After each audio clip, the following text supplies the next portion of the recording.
ভাই ওরা কারা বলেন তো, যারা কিনা সকালবেলা উঠে খুব বেশি ফ্রেশ ফিল করে, আমি মানে খুব বেশি অ্যাক্টিভ হয়ে যায়। আমি তো সকালবেলা উঠে আমি চিনতেই পারি না যে আমি কে। যখন আমি চিনতে পারি নিজেকে নিজে যে আমি কে, তখন মনে পড়ে এই তো আমার এখানে কোমর ব্যথা, ওখানে মাথা ব্যথা, ওখানে পা ব্যথা, এই যে কত ধরনের সমস্যা শুরু হয় রে ভাই। মাঝে মধ্যে তো এরকম মনে হয় যে যারা এত অ্যাক্টিভ লোক আছে তাদেরকে খুঁজে বাইর করি, আর খুঁজে বাইর করে তাদের সাথে একটু কপালটা ঘষা দিই, না হয় শরীরের সাথে শরীরটা একটু ঘষা দিই, তাইলে যদি আমি ওদের মধ্যে একটু অ্যাক্টিভ হয়ে যেতে পারি রে ভাই। মানে কি কম সকালবেলা উঠটা যে এত একটা খারাপ অবস্থা লাগে আর বলার মতো না। তার মধ্যে যদি সকালবেলা ঘুম থেকে উঠেই দেখেন যে জামাই 5টা মুরগি নিয়ে হাজির, আবার ড্রেসিং সারা, তখন কেমনটা লাগে মেজাজটা বলেন তো। যাই হোক, জামাই বেচারার সাথে কিছুক্ষণ চিল্লাচিল্লি করে আমি মুরগিগুলারে বাচ্চা গাইটা নিয়ে একদম পরিষ্কার করে ফ্রিজে রেখে দিছি। এবার মুরগি চামড়ার সাথে পাশাপাশি লাগছি। এখন মুরগি চামড়াগুলোকে আমি পরিষ্কার করে বাইছা নিব। সেজন্য আমি প্রথমেই গরম পানি করে নিয়েছি, আর গরম পানির মধ্যে মুরগি চামড়াগুলোকে দিয়ে আমি অল্প সেদ্ধ করেছি। মানে একদম হাত দিয়ে বাছার জন্য যেরকম ফুল সেদ্ধ করা হয় সেরকম সেদ্ধ করিনি, মানে অল্প একটু শুধু চুবিয়ে নিয়েছি, এতে করে চামড়াটা শক্ত থাকবে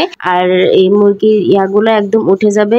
ছুরি দিয়ে যখন এরকম ঘষা দিচ্ছিলাম আর সুন্দর করে উঠে যাচ্ছিল। এটা কিন্তু আমার খুব একটা নিনজা টেকনিক, নিজে নিজে বের করছি। আপনারা চাইলে এই টেকনিকটা কাজে লাগাতে পারেন, এটা কিন্তু অনেক কাজের। দেখেন কত সুন্দর করে উঠে যাইতেছে। এইভাবে করে আমি একদম খুব তাড়াতাড়ি 5টা চামড়ায় বাচ্চা নিছি। এখন এসে একদল বলবে এইসব চামড়া আবার খাওয়া লাগে, এইসব চামড়া তো আমরা সবাই ফালাইয়ে দিই, এসব চামড়া ফালাইয়ে দিলেই হয়। তাদেরকে বলতেছি আমরা তো বড়লোকস না আপনাদের মতো, বুঝছেন? আমরা হচ্ছে গরিবস। আমরা গরিব যেহেতু এগুলো আমাদের খাইতে হয়, এগুলো আমাদের খাইতে মজা লাগে, ছোটবেলা থেকে খাইয়ে আসছি, এজন্য আমরা খাই, বুঝছেন? আর যাদের ভালো লাগে না তারা ভিডিও দেখেন না, আপনাদেরকে দেখতে কেউ বলছে না, বুঝছেন? সবটা চামড়া যখন ছুরি দিয়ে ভালো করে মানে পরিষ্কার করে নিয়েছি, আর এই লাস্টের এই অংশটা কিন্তু ছুরি দিয়ে পরিষ্কার করা যায় না, এটাকে আমি হাত দিয়ে সুন্দর করে পরিষ্কার করে নিচ্ছি। আর এভাবে করে খুব সুন্দর করে 5টা চামড়া পরিষ্কার করে নেওয়া আমার হয়ে গেছে। এবার আমি শুধু এগুলাকে একটু আগুনে ছেঁকবো, ছেঁকা দিলেই হয়ে যাবে। তারপরও কিন্তু সাদা সাদা পশমগুলো সব উঠে গেছে, তারপর একটু ছেঁকে নিলে ভালো, সেজন্য আমি একটু ছেঁকে নিয়ে পরিষ্কার করে তারপর হচ্ছে প্রত্যেকটা মাংসের পুরটার সাথে রেখে দিয়েছিলাম। পরের দিন বাসায় মেহমান আসছিল, সেজন্য মেহমানের জন্য টুকিটাকি কিছু রান্না করেছি।